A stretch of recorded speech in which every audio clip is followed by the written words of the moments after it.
John 19. So then Pilate took Jesus and scourged him. And the soldiers twisted a crown of thorns and put it on his head, and they put on him a purple robe. Then they said, "Hail, King of the Jews!" And they struck him with their hands. Pilate then went out again, and said to them, "Behold, I am bringing him out to you, that you may know that I find no fault in him." Then Jesus came out, wearing the crown of thorns and the purple robe. And Pilate said to them, "Behold the man." Therefore, when the chief priests and officers saw him, they cried out, saying, "Crucify him! Crucify him!" Pilate said to them, "You take him and crucify him, for I find no fault in him." The Jews answered him, "We have a law, and according to our law he ought to die, because he made himself the Son of God." Therefore, when Pilate heard that saying, he was the more afraid, and went again into the praetorium, and said to Jesus, "Where are you from?" But Jesus gave him no answer. Then Pilate said to him, "Are you not speaking to me? Do you not know that I have power to crucify you, and power to release you?" Jesus answered, "You could have no power at all against me unless it had been given you from above. Therefore the one who delivered me to you has the greater sin." From then on Pilate sought to release him. But the Jews cried out, saying, "If you let this man go, you are not Caesar's friend. Whoever makes himself a king speaks against Caesar." When Pilate therefore heard that saying, he brought Jesus out and sat down in the judgment seat in a place that is called the Pavement, but in Hebrew, Gabbatha. Now it was the preparation day of the Passover, and about the 6th hour. And he said to the Jews, "Behold your king." But they cried out, "Away with him! Away with him! Crucify him!"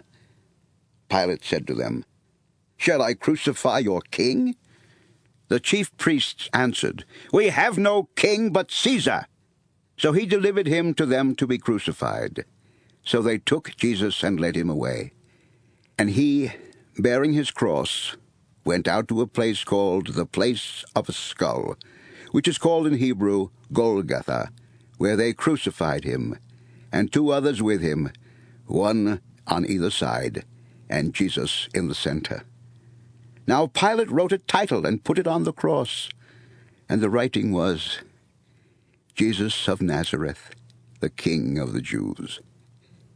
Then many of the Jews read this title, for the place where Jesus was crucified was near the city, and it was written in Hebrew, Greek, and Latin.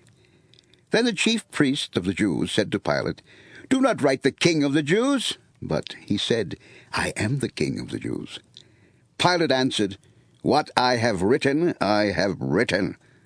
Then the soldiers, when they had crucified Jesus, took his garments and made 4 parts, to each soldier a part, and also the tunic. Now the tunic was without seam, woven from the top in one piece.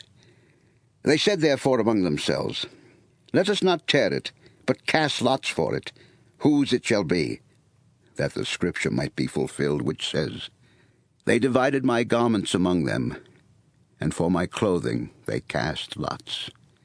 Therefore the soldiers did these things. Now there stood by the cross of Jesus his mother, and his mother's sister Mary, the wife of Clopas, and Mary Magdalene. When Jesus therefore saw his mother, and the disciple whom he loved standing by, he said to his mother, "Woman, behold your son." Then he said to the disciple, "Behold your mother." And from that hour that disciple took her to his own home.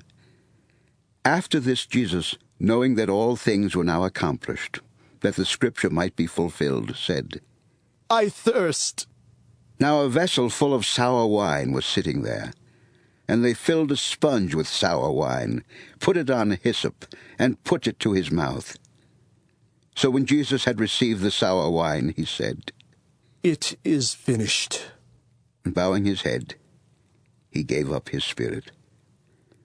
Therefore, because it was the preparation day, that the body should not remain on the cross on the Sabbath, for that Sabbath was a high day, the Jews asked Pilate that their legs might be broken, and that they might be taken away. Then the soldiers came and broke the legs of the first and of the other who was crucified with him. But when they came to Jesus and saw that he was already dead, they did not break his legs. But one of the soldiers pierced his side with a spear, and immediately blood and water came out. And he who has seen has testified, and his testimony is true. And he knows that he is telling the truth, so that you may believe. For these things were done that the Scripture should be fulfilled. Not one of his bones shall be broken. And again another Scripture says, They shall look on him whom they pierced. After this, Joseph of Arimathea, being a disciple of Jesus, but secretly, for fear of the Jews, asked Pilate that he might take away the body of Jesus, and Pilate gave him permission. So he came and took the body of Jesus. And Nicodemus, who at first came to Jesus by night, also came, bringing a mixture of myrrh and aloes, about 100 pounds. Then they took the body of Jesus and bound it in strips of linen with the spices, as the custom of the Jews is to bury. Now in the place where he was crucified there was a garden, and in the garden a new tomb in which no one had yet been laid. So there they laid Jesus because of the Jews' preparation day, for the tomb was nearby.